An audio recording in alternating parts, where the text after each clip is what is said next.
Hello. महफूज आ गया।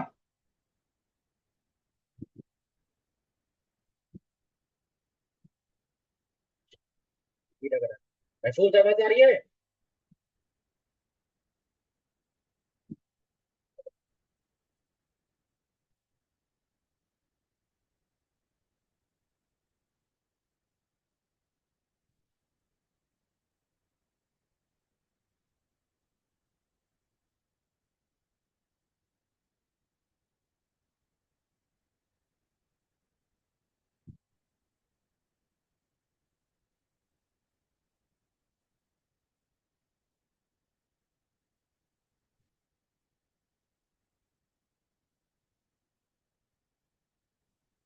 महफूज आवाज आ रही है नहीं एक बार कंफ्यूज हो।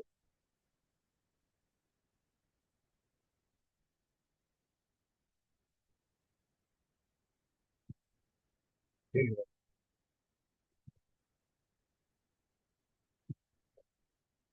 हाँ तो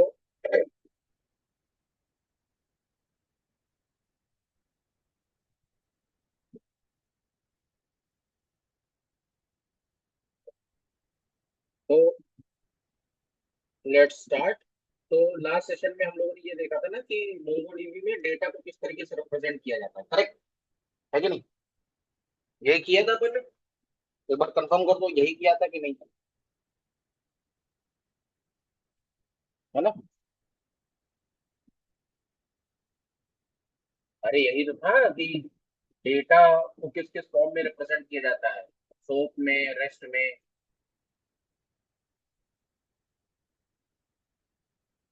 अरे भैया करके नहीं, मतलब मैंने ये तो बिगिनिंग बताई थी ना। सोप एपीआई, रेस्ट एपीआई, हाँ। ठीक है। ठीक है। तो वही तो कह रहा हूँ, अभी रुक जाओ अभी। बहुत सारी चीजें हैं भैया। ठीक है। तो अब मैं चलो तुमको ये बता देता हूँ कि मोंगोडीबी में ओवरऑल, अब देखो प्रोडक्ट्स, अब देखो जो मोंगोडीबी है, ठीक है, तो MongoDB it is self a organization, ठीक है, and a product as well. Product, और कैसा प्रोडक्ट? Database product. ठीक है। क्या मतलब हुआ इसका? तो मैंने पहली लाइन लिखी कि it is a self organization and database product. तो जैसे फॉर एग्जांपल मैं तुमसे ये कहूँ कि जैसे गूगल बोला जाए, गूगल, ठीक है, तो गूगल अपने आप में कंपनी भी है ना, और गूगल सर्च इंजन भी है, ठीक है, मतलब गूगल सर्च इंजन एक प्रोडक्ट भी हो गया। इसी तरीके से यूट्यूब एक कंपनी है, यूट्यूब यूट्यूब है गूगल का प्रोडक्ट। तो यूट्यूब कंपनी नहीं हुई, यूट्यूब जो है गूगल का प्रोडक्ट है, मतलब यूट्यूब की जो कंपनी है वो गूगल है, लेकिन प्रोडक्ट उसका यूट्यूब है। तो इसी तरीके से तुमने जोहो का नाम सुना है? जोहो, जोहो, जोहो। हम्म? नहीं सुना, चलो ठीक है। फेसबुक सुना है? फेसबुक, देखो फेसबुक, आज फेसबुक का नाम जो है मेटा हो गया है, ये तो बात पता होगा। मतलब फेसबुक का at current the name of the organization, organization is Meta, ठीक है। But before Meta, before Meta, before Meta name, the company name was also, the company name was also Facebook, Facebook, and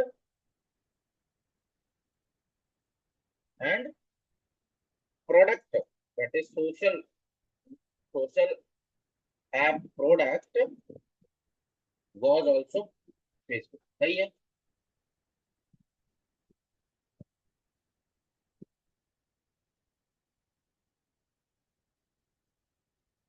ठीक है। तो मेरा ये कहना है कि अहाना वीडियो देख ली थी क्या? भेजी थी जो।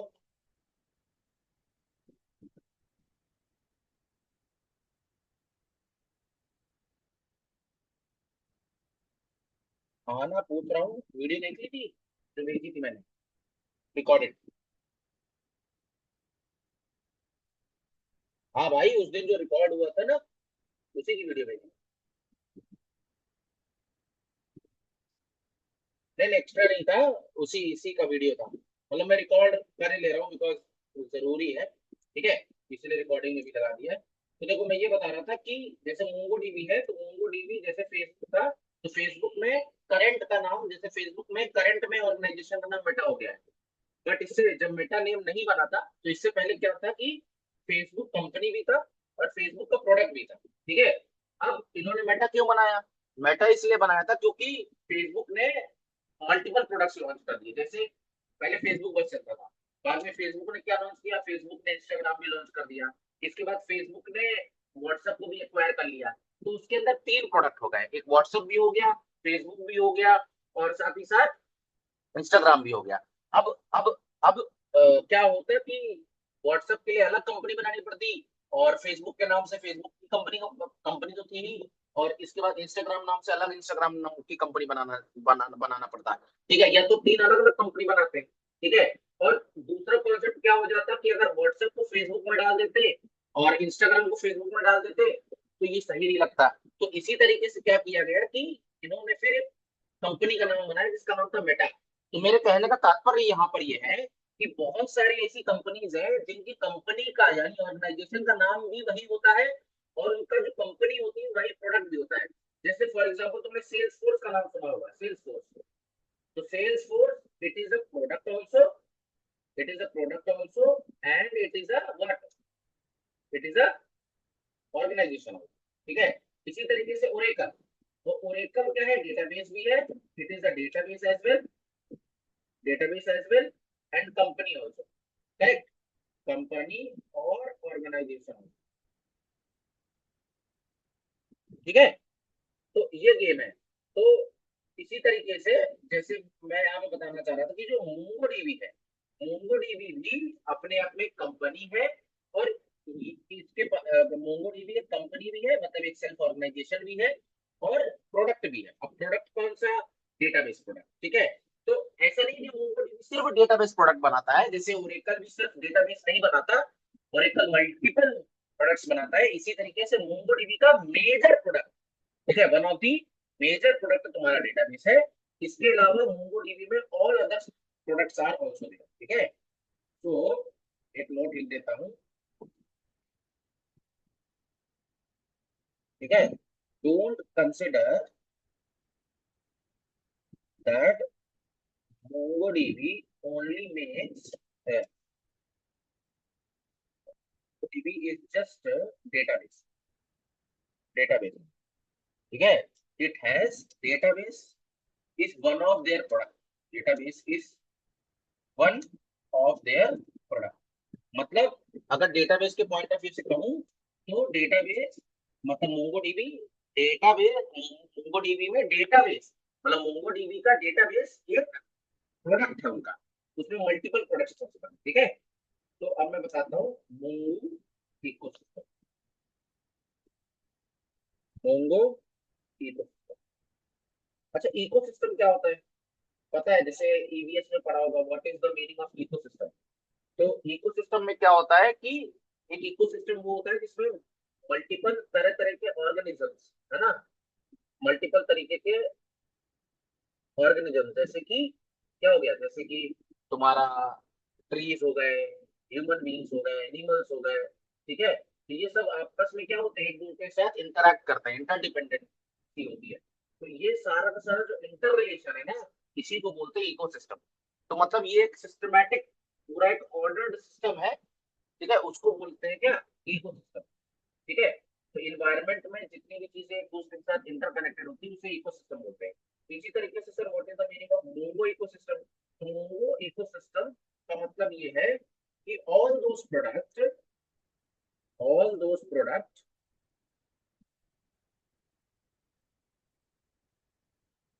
which are directly or indirectly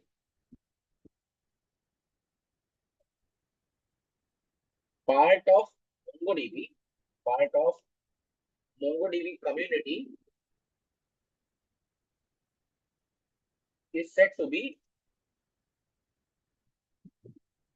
MongoDB ecosystem. ठीक है। मतलब क्या है कि मोंगो डीबी के अंदर जितने भी, मतलब मोंगो कम्युनिटी के अंदर जितने भी प्रोडक्ट्स हैं, ठीक है, जितने भी प्रोडक्ट्स है, product A, product B, product C, product D, ठीक है, उन प्रोडक्ट्स के बारे में भी जानेंगे। जितने भी एन नंबर ऑफ प्रोडक्ट्स हैं, वो सारे के सारे प्रोडक्ट्स डायरेक्टली या इनडायरेक्टली कैसे भी इन्वॉल्व होते हैं अगर आपको तो ये इकोसिस्टम, ठीक है। कहने का मतलब जैसे कोई मान लो कोई प्रोडक्ट है P1, कोई प्रोडक्ट है P2, कोई प्रोडक्ट है P3, कोई प्रोडक्ट है P4, ठीक है। P1 प्रोडक्ट जो है ये फंक्शनैलिटी यूज, ए फंक्शनैलिटी के लिए यूज किया जाता है। इसी तरीके से P2 प्रोडक्ट जो है, ये सारे के सारे जो प्रोडक्ट है ना, ये सारे के सारे प्रोडक्ट जो है मतलब मोंगो डीबी के ही है, ठीक है। कुछ डायरेक्टली यूज आते हैं, कुछ इनडायरेक्टली यूज आते हैं, तो जैसे, ठीक है। अब जैसे P1 प्रोडक्ट है वो ए फंक्शनैलिटी के लिए भी है, P2 प्रोडक्ट है वो बी फंक्शनैलिटी के लिए है, P2 प्रोडक्ट P3 प्रोडक्ट है वो सी फंक्शनैलिटी के लिए है, और P4 प्रोडक्ट है वो डी फंक्शनैलिटी। ये जो डिफरेंट डिफरेंट फंक्शनैलिटी के लिए जो ये यूज हो रहे हैं, तो इन्हीं सारे के सारे प्रोडक्ट का कलेक्शन बनाता है मोंगो डीबी का इकोसिस्टम, ठीक है। या मोंगो डीबी यूनिवर्स भी आप कह सकते हैं, ठीक है। मोंगो डीबी यूनिवर्स, ठीक है। जैसे एवेंजर्स में मार्वल का यूनिवर्स है ना, मार्वल सिनेमैटो यूनिवर्स, उसमें क्या होता है कि सब अलग अलग कैरेक्टर्स होते हैं। जैसे हल्क का अपना एक पिक्चर है, ठीक है, एवेंजर्स का अलग एक पिक्चर है, आयरन मैन का अलग एक पिक्चर है, इसके बाद स्पाइडरमैन का अलग एक पिक्चर है, लेकिन डायरेक्टली और इनडायरेक्टली वो बाद में एक दूसरे से कनेक्ट हो जाते हैं, ठीक है। तो इसी तरीके से क्या है कि मोंगोडीबी में जैसे एन नंबर ऑफ प्रोडक्ट्स है, और हर एन फीचर, इसी वजह से we can see that these particular products, that is P1, P2, P3, P4, ठीक है, P1, P2, P3, P4, Pn can be said to be as part of MongoDB ecosystem। इतना clear है क्या? समझ में आया ये जो पार्ट मैं समझाना चाह रहा था तुम लोगों को, इतना पार्ट क्या है, मॉरल ऑफ द स्टोरी इतना। दो टॉपिक बताया मैंने, एक MongoDB, ठीक है, MongoDB एक मैंने बताया MongoDB एज अ ऑर्गेनाइजेशन, ठीक है। और दूसरा कॉन्सेप्ट बताया है यहाँ पे MongoDB इकोसिस्टम। दोनों समझ में आया कि नहीं आया?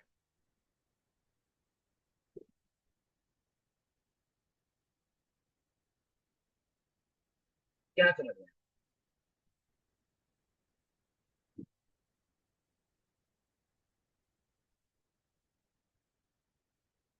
ठीक है।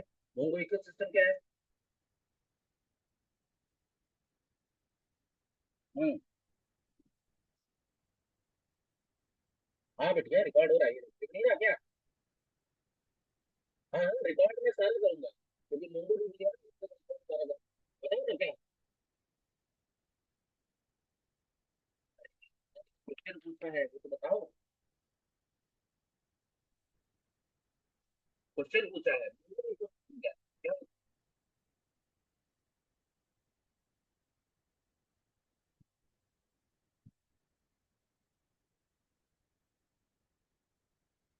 समझ नहीं आ रही?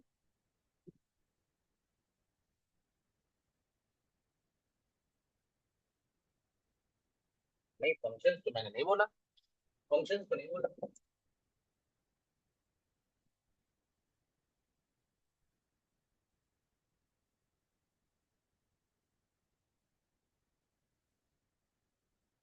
हाँ, मतलब सीधा सीधा वही है ना कि एग्जाम्पल मैंने तुमको बताया कि जैसे हल्क है, तो हल्क की एक इंडिविजुअल बनाई, क्योंकि क्या अलग इंडिविजुअल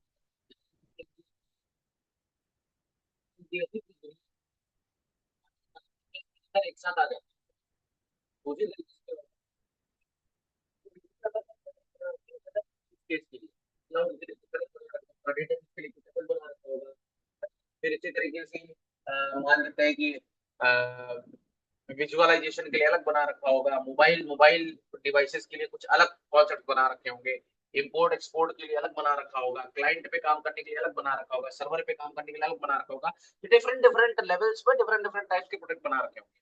तो है मतलब इंडिपेंडेंटली भी वो चलते हैं, और कहीं ना कहीं वो एक दूसरे के साथ एक साथ लिंक्ड है। एंड क्योंकि वो एक ही ऑर्गेनाइजेशन का पार्ट है, क्योंकि मोंगोडीबी ने ही उसको बनाया है, तो इसीलिए हम लोग ये कह सकते हैं कि मतलब कलेक्टिवली ऑल, मतलब collection of all the applications या collection of all the products within the MongoDB community is nothing but MongoDB ecosystem। ठीक है। अब MongoDB में कौन कौन से आते हैं, देखो MongoDB में बहुत सारे वर्ड्स हैं जो आप सुनने को मिलोगे। जैसे सबसे पहले डिफरेंट प्रोडक्ट्स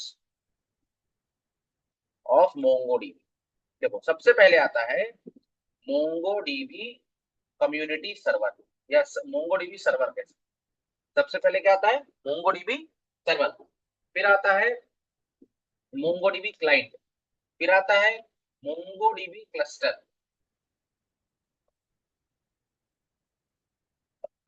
ठीक है, सॉरी, फिर आता है MongoDB एटलस।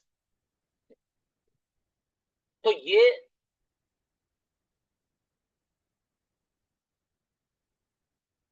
फिर आता है MongoDB DB2, DB slash admin, ठीक है। ये क्या है जरा समझते हैं जरा। तो देखो MongoDB में टोटल जो है ये 5 प्रोडक्ट्स हैं जो हमारे मतलब के। वैसे तो बहुत सारे हैं, मैं एक सेक्शन आपका इसमें सिर्फ वो थियोरेटिकल कॉन्सेप्ट है बेसिकली, ठीक है, थियोरेटिकल कॉन्सेप्ट है, जरूरत नहीं है, ठीक है, लेकिन जानना जरूरी है। तो देखो MongoDB में टोटल 5 प्रोडक्ट्स है। पहला है MongoDB सर्वर, MongoDB क्लाइंट, तीसरा है MongoDB क्लस्टर, चौथा है MongoDB एटलस, और पांचवा है MongoDB admin tools. MongoDB tools कहते हैं या कुछ लोग एडमिन टूल्स भी कहते हैं, ठीक है। तो मैं ऐसा लिख देता हूँ, ठीक है। आप देखो इसका मतलब समझते हैं। अब होता क्या है कि जब आप MongoDB में काम कर रहे होगे, तो जैसे मैंने कहा ना कि MongoDB सिंपल, सिर्फ एक सिंपल सोल्यूशन नहीं है, सिर्फ डेटाबेस नहीं है, क्योंकि लोग MongoDB को सिर्फ ऐसा डेटाबेस लेवल पे ही यूज करते हैं।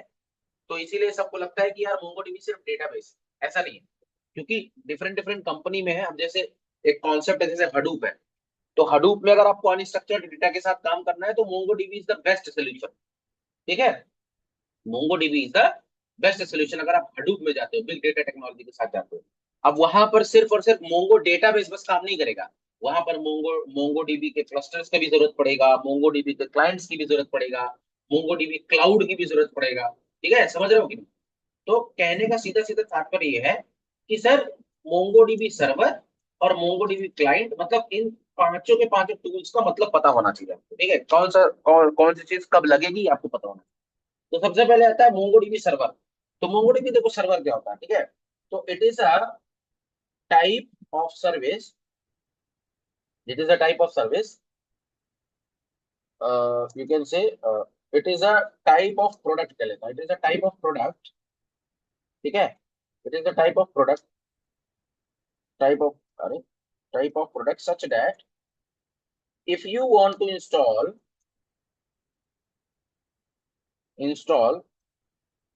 MongoDB server at your local system or your own machine।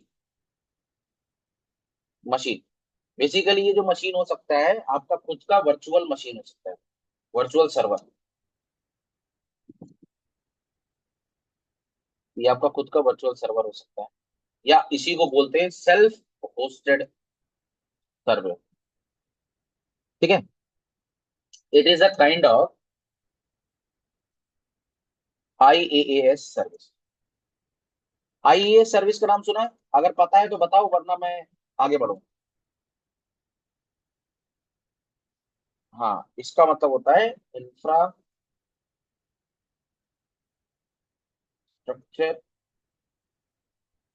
Service. वाइजा पता है इसके बारे में?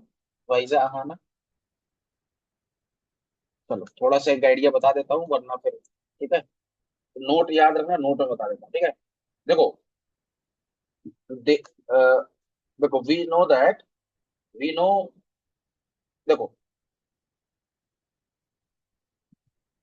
इन क्लाउड कंप्यूटिंग, ठीक है, in cloud computing there are 4 major types of services, ठीक है, basically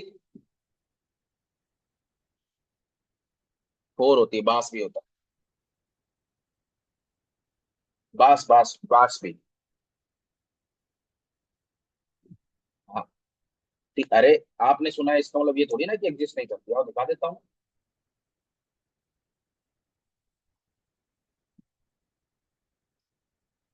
back end as a service,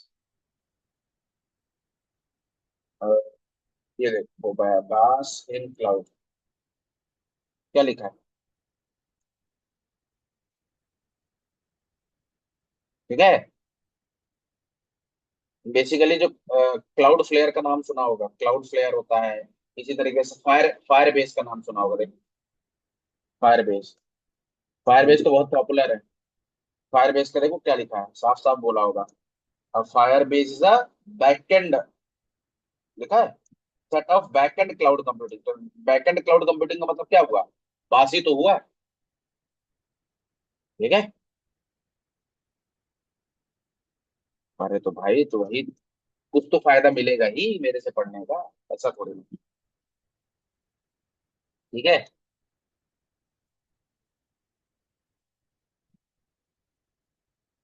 अरे भैया, मैं तुमको गूगल में दिखा रहा हूँ।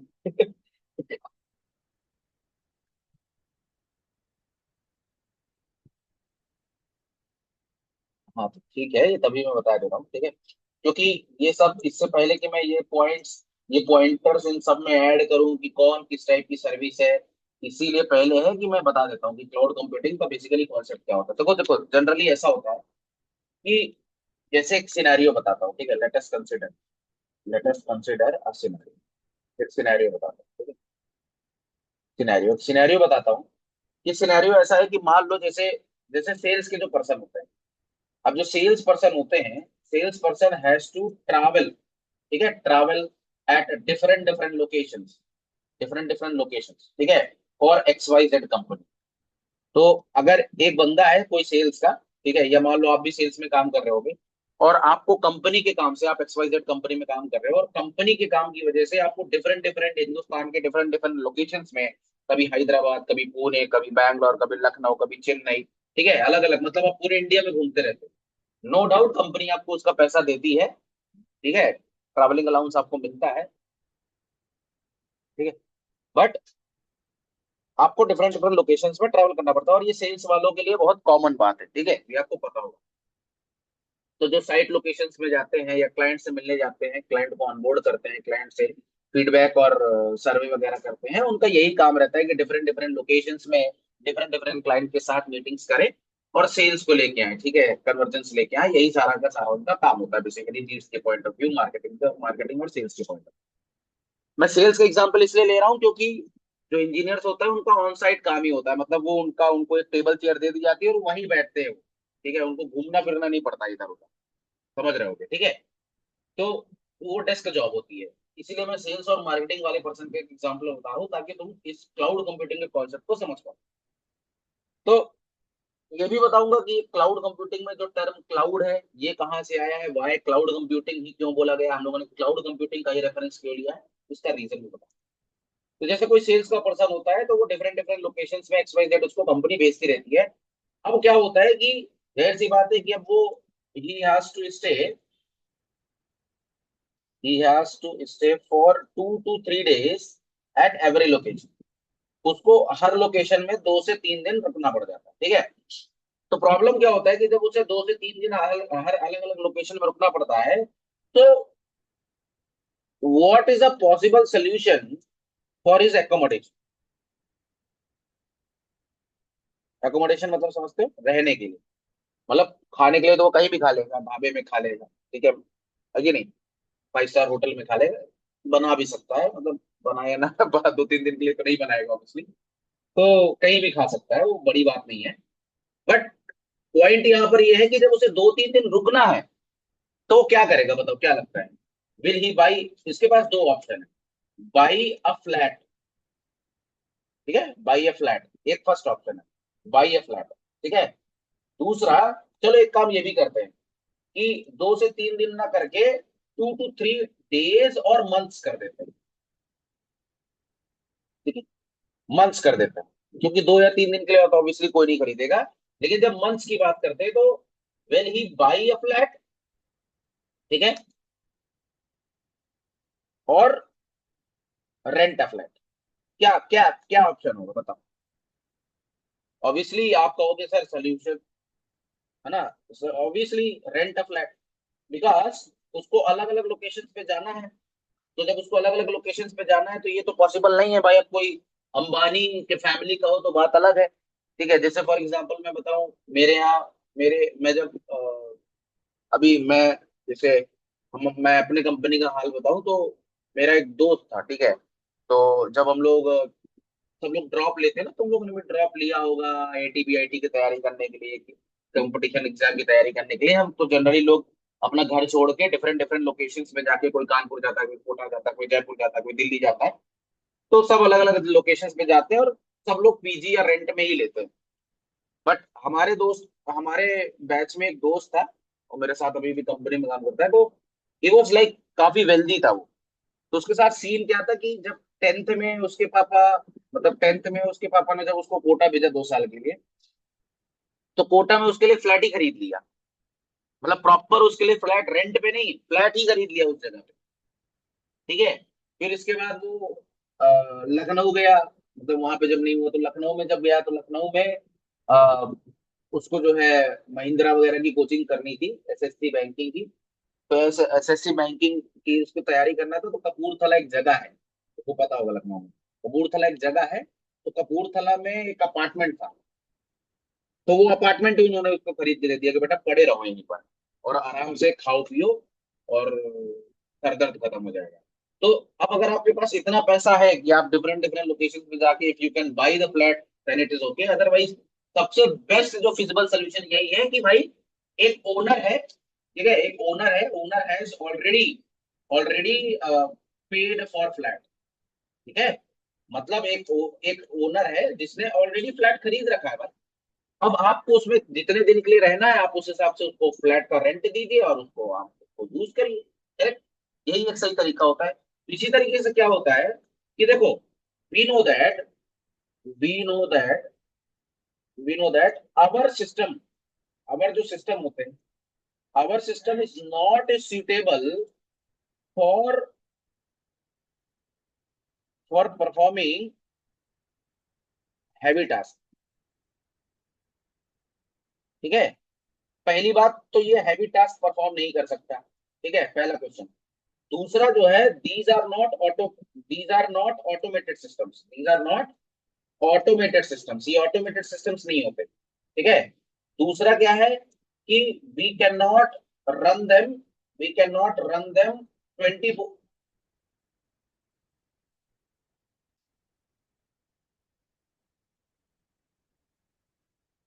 मेरी आ रही है? मेरी तरफ तो नहीं आ रही होगी। ठीक है, ठीक है, जिसका भी होगा। ठीक है, कोई दिक्कत, कॉन्सेप्ट समझो। तो बेसिकली अब जैसे कॉन्सेप्ट ये होता है कि जो हमारा सिस्टम होता है ना, हमारा सिस्टम सर्वर नहीं बन सकता। क्योंकि क्यों नहीं बन सकता? बिकॉज हमारे सिस्टम के साथ ना एक प्रॉब्लम है, क्या कि पहला बात ये है कि हमारा सिस्टम की एक एक लिमिटेशन है, वो 24/7 नहीं चल सकता। दूसरा, ये एक ऑटोमेटेड सिस्टम नहीं है, इसमें ह्यूमन इंटरफेरेंस की जरूरत पड़ेगी ही पड़ेगी। समझ रहे हो? इस सिस्टम में ह्यूमन इंटरफेरेंस की जरूरत पड़ेगी ही पड़ेगी। हैवी टास्क परफॉर्म नहीं कर सकता, क्योंकि एक समय के बाद ये हीट हो जाएगा और फिर इसकी एफिशिएंसी घट जाएगी। ठीक है, बिकॉज आपको ये बात पता होगा, फिजिक्स का सीधा सीधा रूल है कि अगर पावर लॉस ज्यादा होता है तो एफिशिएंसी घटती है। तो एक समय के बाद ये हीट होने लगेगा और इसकी जो एफिशिएंसी होगी वो घट जाएगी। इसके बाद आपका जो सिस्टम है, आपको पता है वो 24/7 नहीं चल सकता। ठीक है। तो इसी वजह से हम लोग क्या करते हैं, highly highly efficient and powerful systems लेते हैं। एंड इन पावरफुल सिस्टम्स का दूसरा नाम होता है मेन फ्रेम्स। जैसे मेन फ्रेम्स होता है, कुछ लोग इनको सर्वर्स भी कहते हैं। ठीक है। हम लोग मतलब मतलब high efficient and powerful systems खरीदते हैं। जैसे अगर आपने देखा हो तो एक जैसे डेटा सेंटर्स के कंप्यूटर्स दिखाता हूँ कैसे होते हैं, डेटा सेंटर कंप्यूटर्स। ठीक है, ये कुछ ऐसे होते हैं, कभी देखा होगा डेटा सेंटर में एक जो ये हिस्सा होता है ना, एक मतलब क्या बोलूं, जैसे एक आप ये देख रहे हो एक, तो एक ये जो हिस्सा होता है ना, ये एक सर्वर होता है अपने आप, समझ रहे हो? तो ये देखो इस तरह की, तो इस तरह का ये जो आप देख रहे हो, ये देखो इसमें देख रहे होगे ना,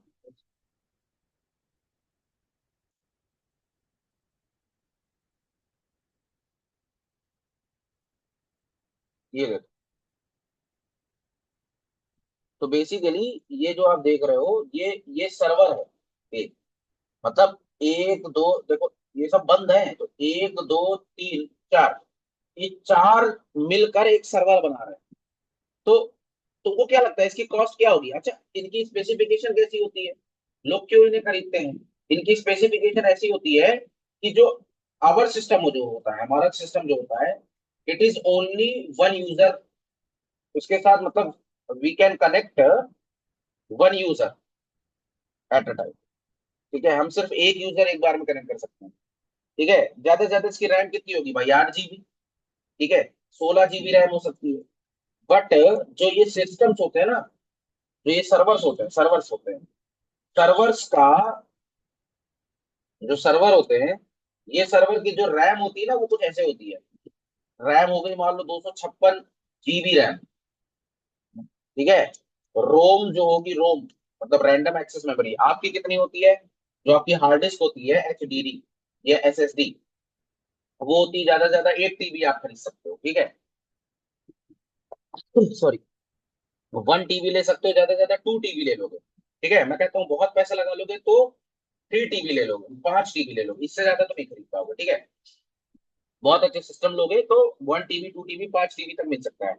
लेकिन इसकी जो स्टार्टिंग रोम होती है, ठीक है, इसमें जो स्टार्टिंग रोम होती है, वो होती है समथिंग लाइक 1000 TB। ठीक है, और 500 TB समथिंग ऐसा स्टार्टिंग होती है ये। ठीक है, और जेटाबाइट, पेटाबाइट, एक्साबाइट, गीटाबाइट, पेट और योटोबाइट तक जाती है। ठीक है, बेसिकली इसके लिए ना, इसमें जो रोम होती है उसमें सिंगल रोम नहीं होती, इसके लिए बेसिकली नैस का यूज किया जाता है। नैस बोले तो नेटवर्क अटैच स्टोरेज होता है, नेटवर्क अटैच स्टोरेज। मैं दिखाता हूँ कैसा होता है ये। बेसिकली इसमें क्या होता है ना, एरे ऑफ हार्ड डिस्क होती है। एरे ऑफ हार्ड डिस्क का मतलब क्या होता है कि जैसे अगर मैं दिखाऊं आपको, नैस ऑफ सिनोलॉजी, ये देखो ऐसा होता है ये, मतलब अलग अलग पैसे के हिसाब से आता है। तो ऐसे हार्ड डिस्क मिलती है, ऐसे मतलब इनमें ऐसे हार्ड डिस्क लगी रहती है, ये देखो ऐसे। तो बेसिकली क्या होता है कि अब जैसे मान लो एक पांच 5 TB या 20 TB का एक हार्ड डिस्क इधर लगा दिया, फिर इसके बाद जब ये भर गई तो फिर दूसरी लगा दी, फिर तीसरी लगा दी, फिर चौथी लगा दी, तो ये कॉम्बिनेशन आता है। अब देख सकते हो तुम हार्ड डिस्क, अब देखो सिर्फ हार्ड डिस्क है ये, देख रहे हो, 52,000 रुपए की। और कितनी? 72 TB, मतलब एक स्लॉट 72 TB तक एक्सटेंड हो सकता है। ठीक है, अब देखो इस तरीके से क्या होता है कि जैसे ही ये भर जाता है तो एक स्लॉट होता है उसमें लगा दिया जाता है। तो इस तरह मल्टीपल आते हैं, जैसे ये आपने 4 वाला देखा, ये देखो, ये जो है 8 वाला हो गया। मैं सबका जो है अलग अलग वो दिया है कि इसकी रैम देखो कहाँ तक जा सकती है, 64 GB रैम तक जा सकता है ये। और इसका जो साइज जा सकता है वो जा सकता है 144 TB। तो बेसिकली इस तरह का कॉम्बिनेशन होता है सर्वर। समझ पा रहे हो भाई लोग? मैं ये कहना चाह रहा हूँ। तो कॉन्सेप्ट बेसिकली मैं यहाँ पर क्या तुमको समझाना चाह रहा हूँ कि जो सर्वर होता है ना, सर्वर एक मशीन जो होती है वो बहुत पावरफुल मशीन होती है। तो कुछ लोग हैं, जैसे कि आपने नाम सुना होगा AWS वाला। ठीक है, ये AWS है, GoDaddy है। ठीक है, GoDaddy है। फिर इसके बाद सर GCP है, गूगल वाले। ठीक है, एज्योर वाले हैं, माइक्रोसॉफ्ट के एज्योर वाले। तो इन सब लोगों ने क्या किया है, ये वो लोग हैं जिन लोगों ने ऑलरेडी सर्वर्स परचेज कर रखे हैं। ऑलरेडी सर्वर जो है परचेज कर रखे हैं, and they are renting, they have put these server they have put these server they have put these servers on rent। तो मतलब इन लोगों ने क्या किया, ये सर्वर खरीद रखा है, और क्योंकि इसके एन नंबर ऑफ यूजर्स हो सकते हैं, इसमें जो यूजर्स हो सकते हैं वो एक नहीं होते, एन नंबर ऑफ यूजर्स हो सकते हैं। तो वो क्या करते हैं, वो ये क्या करते हैं कि जैसे अब 500 GB है, तो वो आपसे क्या कहेंगे भैया, वो आपसे कहेंगे 5,000 रुपए हमको साल का दो, ईयर का दो, और हम आपको 20 GB एंड 4 GB जो है रैम आपको दे देंगे, 4 GB रैम का एक एक इंस्टेंस बना के दे देंगे, one instance, one instance with user name and password. ठीक है, तो मतलब वो क्या करेगा, जैसे आप अपने सिस्टम में मल्टीपल यूजर्स बनाते हो ना, देखा होगा ना, मतलब लैब वगैरह में मल्टीपल यूजर्स बना दिए जाते हैं, तो ज्यादा से ज्यादा एक या दो यूजर्स बनाते हैं। तो इसमें क्या होता है कि जब सर्वर इतना बड़ा है, तो ये सर्वर की खास बात क्या होती है कि इसमें आप कितने भी नंबर ऑफ यूजर्स क्रिएट कर सकते हो, और हर यूजर को कुछ रैम असाइन कर सकते हैं, कुछ यूजर को कुछ स्पेस असाइन कर सकते हैं, और उसको यूजर आईडी पासवर्ड दे देंगे, और उससे पैसा ले लेंगे कि भैया तुम 5,000 रुपए हमको साल का देना, और तुमको हम ये सर्वर रेंट पे दे देंगे। ठीक है, तो इस टाइप की जो सर्विस होती है, इस टाइप की जो सर्विस होती है, इसको बोला जाता है pay as you go model. Pay as you go model, इसका मतलब क्या होता है कि as the number of service increases, as the number of service means you have to pay, you have to pay as much as you use। सीधी बात, जैसे बिजली बिजली होती है ना भाई, जैसे घर में बिजली आती है, जितना आप कंज्यूम करोगे सिर्फ उतने का आपको पैसा देना, समझ रहे हो। तो उसी तरीके से जो है ये क्लाउड भी होता है। तो जितना आप इसमें इसमें इसमें बेसिकली कॉन्सेप्ट होता है बैंडविड्थ का, तो जितना बैंडविड्थ कंज्यूम करोगे उतना आपको पैसा देना है, बस सीधा सीधा कॉन्सेप्ट होता है। तो मेरा कहने का तात्पर्य ये है कि जो क्लाउड कंप्यूटिंग कॉन्सेप्ट है वो कुछ ऐसे आया कि कुछ बड़े बड़े उद्योगपति थे, जैसे जिनके पास बहुत पैसा था, जैसे जेफ बेजोस हो गया, एडब्ल्यूएस के गोडैडी हो गया, जीसीपी हो गया, गूगल वाले, गूगल क्लाउड प्लेटफॉर्म, एज्योर हो गया, आईबीएम हो गया, ठीक है, ओरेकल हो गया, आईबीएम हो गया, ओरेकल हो गया, यहाँ तक कि सेल्स फोर्स, ठीक है, सेल्स फोर्स, तो सेल्स फोर्स हो गया, एक एक एक बहुत बड़ा नाम है डिजिटल ओशन, बड़ा पॉपुलर नाम है। एक और है आकामाई टेक्नोलॉजीज, आकामाई टेक्नोलॉजीज बेसिकली चाइना का है, ठीक है, और बहुत बड़ा मतलब सर्वर बेस है इनके पास, ठीक है, आकामाई टेक्नोलॉजीज। तो कहने का मतलब ये सब वो बड़े बड़े दिग्गज है जिन लोगों ने सर्वर को ओन करते हैं। जैसे एक एग्जांपल बताता हूँ मैं, जो गूगल है, गूगल के पास लगभग 80,000 सर्वर्स हैं, ठीक है, मतलब I am not very sure but how many server Google has, मतलब किसी के आसपास होने चाहिए, ये लो 90,000 है ना, मतलब सही बोला था मैंने, ठीक है, जो जो कि 24/7 चलते रहते हैं, 24/7, समझ रहे हो। तो यही मैंने पहले भी बताया था फीचर की, 24/7 चलना चाहिए। तो कॉन्सेप्ट ये है कि गूगल के पास अप्रोक्सीमेट मैंने जो आपको बताया 80 to 90 कर लेते हैं, राइट, 80 to 90,000 सर्वर्स हैं, ठीक है, और एक सर्वर में आप जो है कम से कम 1,000 यूजर्स आप बना सकते हैं। तो सोचो गूगल कितना पैसा कमा रहा हो, ठीक है।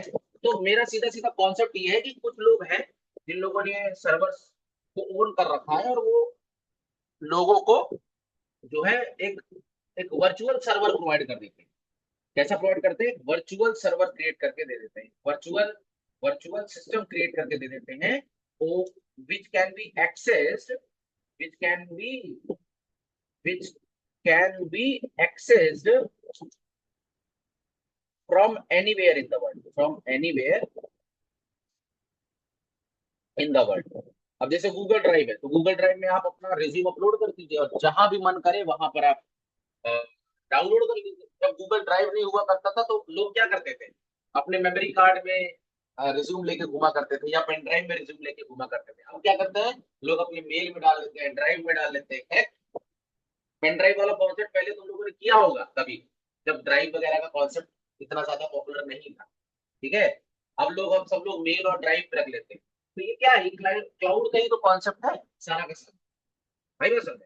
तो मेरा कहने का कॉन्सेप्ट क्या यहाँ पर ये है कि कुछ लोग हैं जिन्होंने सिस्टम को ओन कर रखा है, ठीक है, और वो पैसा लेके उस सर्विस को देते हैं। तो इसी टाइप को, तो इसी सर्विस को बेसिकली क्या बोला जाता है, क्लाउड कंप्यूटिंग का कॉन्सेप्ट बोला जाता है, ठीक है। क्या बोला जाता है, क्लाउड कंप्यूटिंग का कॉन्सेप्ट। अभी जो क्लाउड कंप्यूटिंग होता है, इस क्लाउड कंप्यूटिंग में अलग अलग टाइप का पैसा होता है, ठीक है। और अब आप क्वेश्चन पूछोगे कि सर ये हम पैसा कैसे डिसाइड करते हैं, मतलब पैसा ऐसे कि सर, अब कोई मान लो ज्यादा पैसा देगा, कोई पैसा कम देगा, या मान लो हमारे पास, जैसे मैंने तुमसे एक बात कही ना कि सर हमारा जितना आपका बजट होगा, ठीक है, बजट के, क्योंकि इसमें जो कॉन्सेप्ट होता है वो पे एज यू गो मॉडल होता है, मतलब जितना आप यूज करोगे उस हिसाब से आपको पैसा देना है। लेकिन लेकिन इससे पहले, मतलब ये तो बात है कि जितना आप यूज करोगे उस हिसाब से आपको पैसा देना है। लेकिन जैसे क्या होता है ना कि जैसे जैसे किराए का कमरा लेने से पहले आपको कुछ सिक्योरिटी अमाउंट देना पड़ता है कि नहीं, थोड़ा बहुत एक सिक्योरिटी अमाउंट देना पड़ता है, एक डिपॉजिट अमाउंट देना पड़ता है। इसको, जैसे जमीन की भी अगर आप बात करोगे तो जमीन में उसको क्या बोलते हैं, रजिस्ट्री देनी पड़ती है, ठीक है। तो इसी तरीके से क्या होता है कि लोग क्या करते हैं, जैसे अमाउंट अभी नहीं है तो लोगों ने रजिस्ट्री करा ली, फिर साल भर का समय ले लिया, फिर अगले साल उसका पेमेंट कर दिया। तो कहने का मतलब इसी तरीके से क्या होता है कि आप जितनी सर्विस यूज करोगे उस हिसाब से तो आपको पैसा देना ही देना है। बट आप इनिशियल में आप एक अमाउंट दे सकते हो, और वो अमाउंट डिपेंड करता है आप किस टाइप की सर्विस यूज करते हो। जैसे कि एग्जांपल बताता हूँ मैं, जैसे मान लेते हैं मैं यहाँ पर जाता हूँ, अ, आपका माई आपका माई टेक्नोलॉजीज, ठीक है, और आपका माई टेक्नोलॉजीज में जाता हूँ मैं, और यहाँ पर मान लो मैं यहाँ जाता हूँ टाइम, ठीक है। अब देखो यहाँ पर तुमको जो है अलग अलग ऑप्शंस मिलेंगे। जैसे क्लाउड कंप्यूटिंग में जाए तो देखो कहता है dedicated CPU, shared CPU, high memory, premium instance, मतलब अलग अलग टाइप के जो है स्टोरेजेस हैं, ठीक है। तो अगर मैं आपको इसमें दिखाता हूँ, मान लो स्टिंगर में ले लेता हूँ, ठीक है। अब वेब स्टिंगर में जाता हूँ और इसमें जाता हूँ, ये देख। अब ये जो पैसे है ना, ये पैसे जो है अलग अलग सपोर्ट के हिसाब से, जैसे इसमें कह रहा है कि भैया इसमें आपको सिर्फ एक वेबसाइट आप चला सकते हो, जब आप इतना पे करोगे तो 25 चला सकते हो, 50 50 में इतने में, ठीक है। और इसमें देखो सब में, इसमें 50 जीबी, इसमें 10 जीबी, इसमें 25 जीबी, इसमें 100 जीबी, 100 जीबी वाले का 599 रुपये पर मंथ है, समझ रहे हो। तो अलग अलग टाइप के सर्विस, मतलब जितना आप पे करोगे उसके हिसाब से आपको पैसा मिलता जाएगा, ठीक है। तो इसी तरीके से मतलब इन्हीं सब के हिसाब से जो तुम्हारा क्लाउड कंप्यूटिंग है, क्लाउड कंप्यूटिंग हैज, ये जो मैं आपको बता रहा था कि cloud computing has how many types of services. तो बेसिकली 4 टाइप्स ऑफ सर्विसेज, ठीक है। तो 4 types of services. The first one is IaaS, बोले तो इंफ्रास्ट्रक्चर एज अ सर्विस, ठीक है। दूसरा है तुम्हारा SaaS, बोले तो सॉफ्टवेयर एज अ सर्विस, ठीक है। तीसरा है PaaS, बोले तो प्लेटफॉर्म एज अ सर्विस, ठीक है। और चौथा है BaaS, बोले तो बैक एंड एज,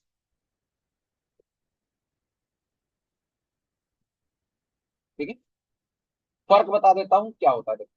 जनरली तीनों का पहले मतलब समझते हैं। देखो इंफ्रास्ट्रक्चर की जब बात की जाती है तो इंफ्रास्ट्रक्चर का मतलब होता है अ सिस्टम, मतलब आपको एक सिस्टम मिल जाएगा। सिस्टम मतलब जब आप, मान लो आपने एक सिस्टम खरीदा, देखो जनरली क्या होता है कि जब आप एक सिस्टम खरीदते हो तो सिस्टम पूरा खाली सिस्टम होता है, मतलब उसके अंदर कुछ नहीं होता। अगर आप उसको ऑन करोगे, ठीक है, समझना ध्यान से, जब आप कभी सिस्टम खरीदना, मतलब मैं इसकी बात नहीं, लैपटॉप की बात नहीं कर रहा हूँ, ठीक है, लैपटॉप की बात नहीं कर रहा हूँ, मैं बात कर रहा हूँ जब आप कभी पीसी खरीदोगे, तो अगर उस पीसी में सिर्फ आप हार्डवेयर ले लोगे और सोचोगे कि मैं इसमें अपना एप्लीकेशन चला लूं, तो नहीं चला पाओगे। तो पहले आपको सिस्टम लेना पड़ता है, सिस्टम के बाद उसमें ऑपरेटिंग सिस्टम इंस्टॉल होता है, ठीक है। मतलब सिस्टम बेसिकली सिस्टम होता है, सिस्टम में कुछ कंपोनेंट्स होते हैं, ठीक है, कंपोनेंट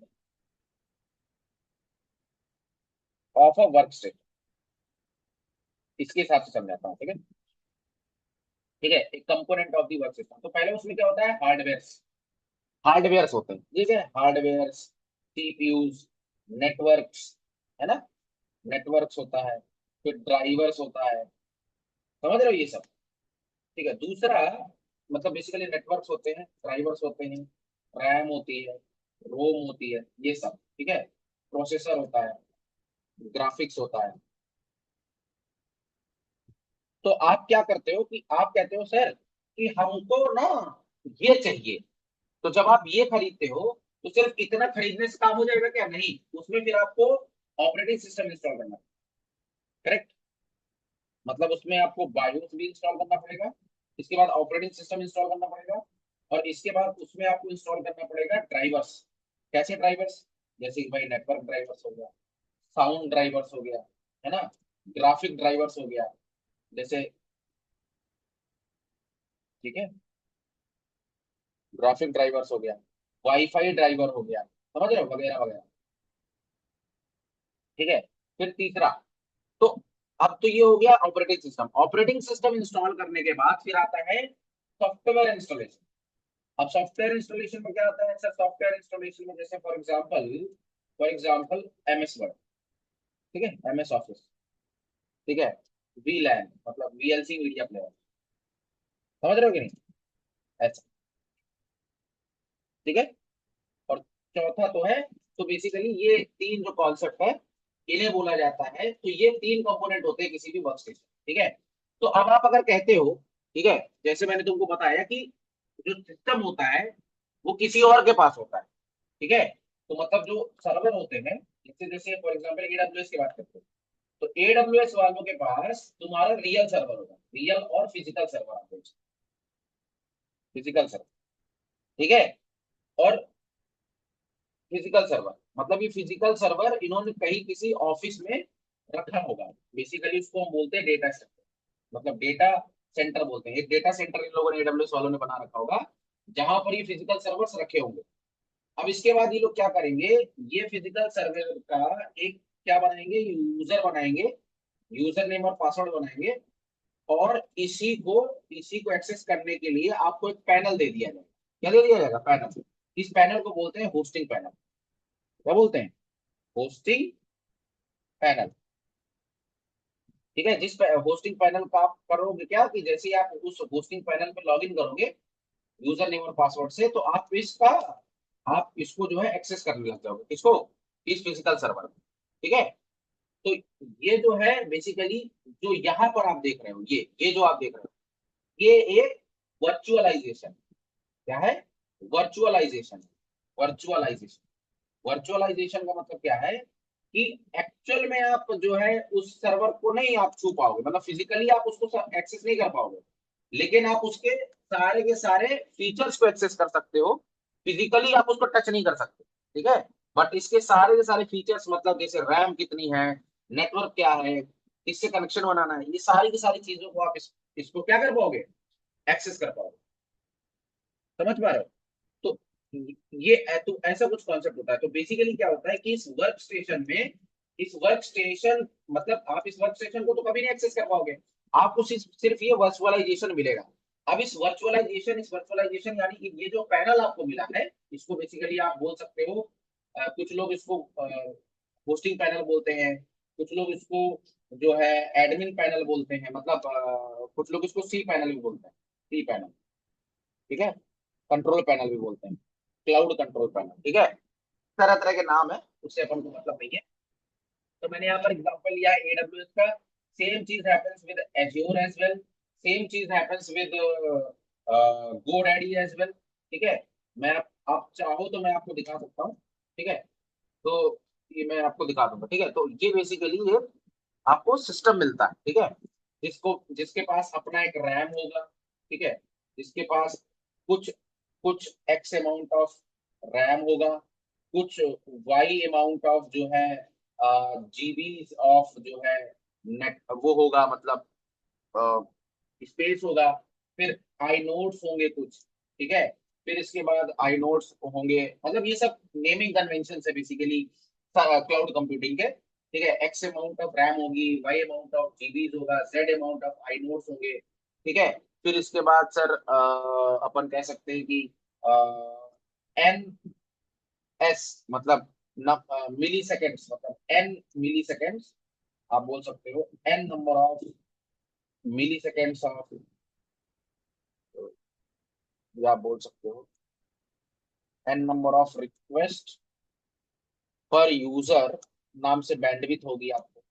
पैसा ज्यादा दोगे तो, जैसे फॉर एग्जांपल इस बैंडविड्थ का मतलब क्या है मैं बता देता हूँ। जैसे फॉर एग्जांपल मान लो आपने बैंडविड्थ का मतलब है 10,000 यूजर्स या 1,000 यूजर्स पर रिक्वेस्ट। मतलब ये कह रहा है कि जो है मतलब एक साथ 1,000 यूजर्स आपकी वेबसाइट में आएगा तो कोई दिक्कत नहीं होगी, लेकिन जैसे ही 1,000 से ज्यादा होगा, 1,001 होगा, ठीक है, तुरंत आपकी साइट बैठ जाएगी। तो ये इसका बैंडविड्थ है बेसिकली, आप ऐसे समझ सकते हो। तो इसके हिसाब से मतलब ये तो हार्डवेयर है बेसिकली।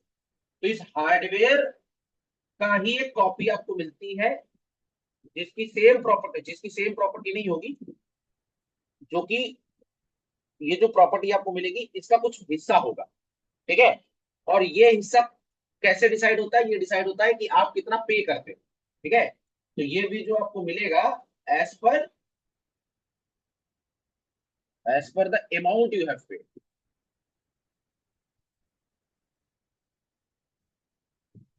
जितना आप अमाउंट आपने पे किया होगा सेटअप के लिए, ठीक है, बेसिकली सेटअप कॉस्ट बोल सकता हूँ, उतना जो है उसके हिसाब से आपको ये सर्विस मिलेगी।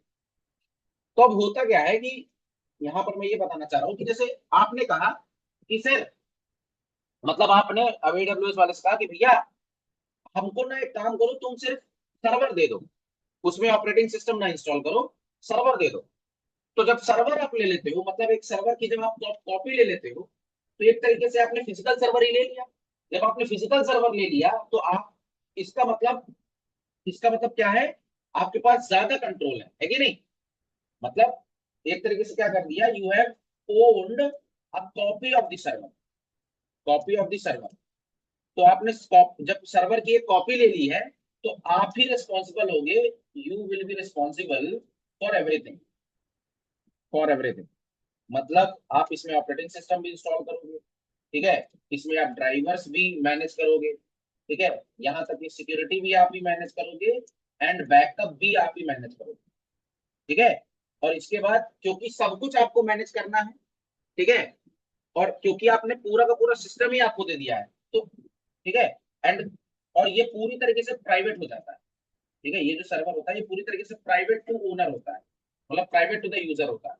जब ये प्राइवेट टू द यूजर रहता है तो इसमें कंट्रोल ज्यादा रहता है, मोर कंट्रोल, आपके पास कंट्रोल ज्यादा होगा। जब आपके पास कंट्रोल ज्यादा होगा तो सिक्योरिटी भी क्या होगी? हाई होगी, सिक्योरिटी इज हाई। जब सिक्योरिटी हाई होगी तो जाहिर सी बात है money will be also high. समझ पा रहे हो? Will be also high. समझ में आ रहा है? तो इसीलिए इसको बोलते हैं, मतलब इसमें हर चीज की रिस्पॉन्सिबिलिटी आपको होगी। तो जब इस टाइप की आप सर्विस लेते हो तो इसको बोलते हैं IaaS, बोले तो इंफ्रास्ट्रक्चर एज। सही है ना महफूज? भाई साहब समझ में आया IaaS क्या होता है?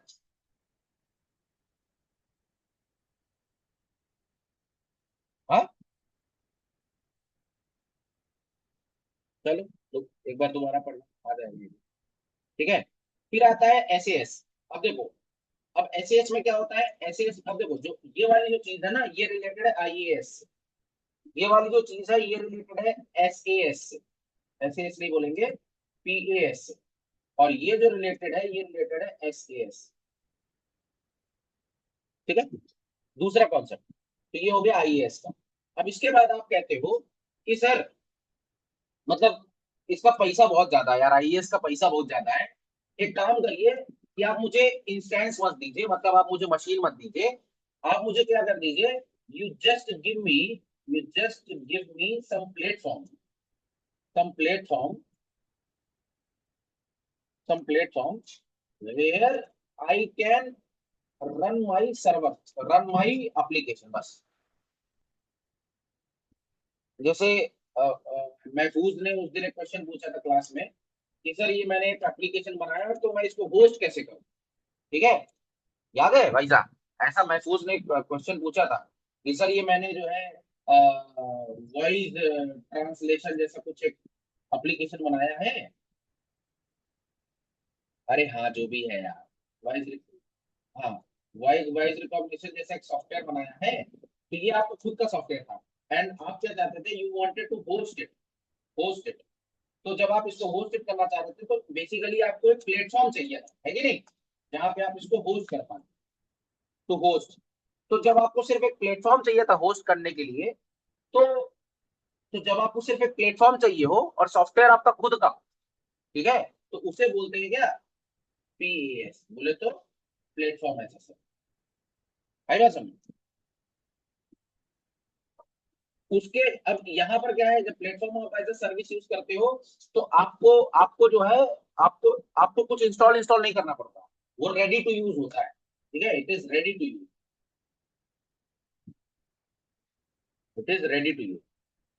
ठीक है। तो जब इसकी रेडी टू यूज होगा, तो जब इस तरह की सर्विस आपको चाहिए हो, तो उसे बोलते हैं प्लेटफॉर्म एज ए सर्विस, ठीक है। फिर इसके बाद आता है एस ए एस, बोले तो software as a service. Software as a service में क्या रहता है कि सॉफ्टवेयर एज ए सर्विस में क्या रहता है कि you pay for the service only, मतलब you use a software, you use a software for some work, and you pay, simple, and you pay. जैसे फॉर एग्जांपल मैं क्या बोलता हूँ, जैसे गूगल शीट है, ठीक है, तो गूगल शीट में क्या आपको कुछ इंस्टॉल करना पड़ता है क्या? गूगल शीट में आप जो है अपना सॉफ्टवेयर भी नहीं चला सकते, मतलब गूगल शीट में क्या है, Google sheet is a readymade software, readymade software whose functionality only you need, whose functionality only you need, मतलब जिसकी तुम्हें सिर्फ फंक्शनैलिटी से मतलब, समझ रहे हो कि नहीं? तो बस, तो ये तो गूगल शीट जो है वो इसके एग्जांपल है, एस ए एस का, सॉफ्टवेयर एज अ, ठीक है। फिर आता है BaaS, जिसको बोलते हैं backend as a. Sir backend as a service का मतलब क्या हो, मैं बताता हूँ। देखो जनरली आपको ये बात पता होगा कि generally what happens, every application every application runs on the basis of APIs, ये बात तो तुमको पता है, ठीक है। हर एप्लीकेशन जो है एपीआई के दम पे बनता है। और एपीआई कौन बनाता है, एपीआई कौन बनाता है, एपीआई कौन बनाता है, API is made by backend developer, API is made by कौन, बैकएंड डेवलपर। जो एपीआई कौन बनाता है, बैकएंड डेवलपर बनाता है। Now suppose you are a what, front end developer, you are a front end developer, ठीक है, आप क्या है, फ्रंट एंड डेवलपर है।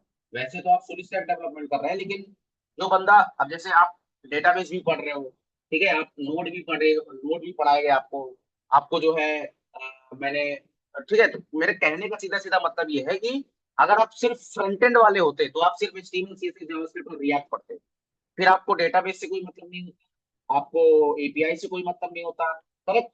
आप, तो उस केस में क्या होता कि आप बैकएंड नहीं, मतलब आप एपीआई नहीं बनाते।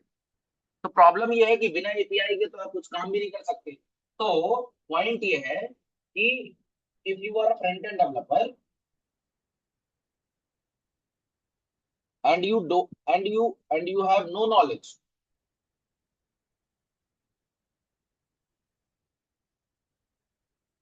about how to make APIs, then you can use Firebase. Then you can use BAS for managing backend. समझ में आया कि नहीं है? तो अगर आप एक फ्रंट एंड डेवलपर है और आपको बैकएंड के बारे में कोई भी आइडिया नहीं है, तो इससे बेटर एक तो कोई दूसरे डेवलपर पे, मतलब अब कोई एप्लीकेशन है, अब तुम फ्रंट एंड डेवलपर हो, तो तुमको क्या करना पड़ेगा, एक बैकएंड डेवलपर हायर करना पड़ेगा जो तुम्हारे लिए एपीआई बनाए, डेटाबेस मैनेज करे। इससे बढ़िया है क्यों डेवलपर हायर करते हो, फायरबेस यूज करो, और फायरबेस अपने आप में ready to use backend as a service है, तो आराम से आप उसको यूज कर सकते हो। समझ में आया डिफरेंस? तो what is BeES, what is SAS, what is PaaS and what is IAS, ठीक है। एक तरीके से तुमने क्लाउड कंप्यूटिंग भी पढ़ ली थोड़ा बहुत।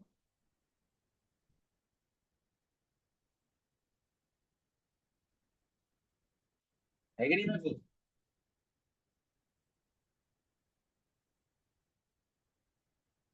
है, ठीक है।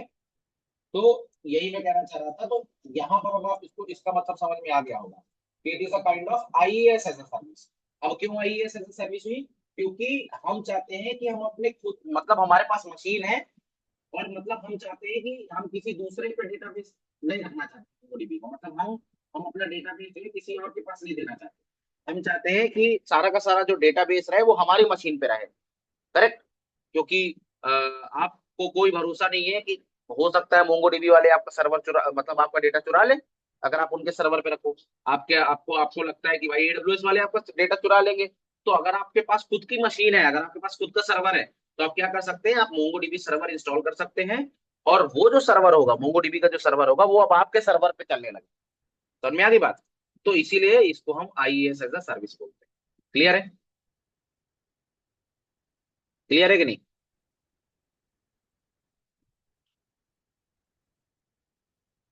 ठीक है। तो अभी आज के लिए इतना ही रखते हैं, ठीक है। कल फिर आपको लिंक भेजता हूँ, ज्वाइन कर लीजिएगा, ठीक है। ये नोट्स मैं भेज दूंगा। Thank you very much, bye bye, take care.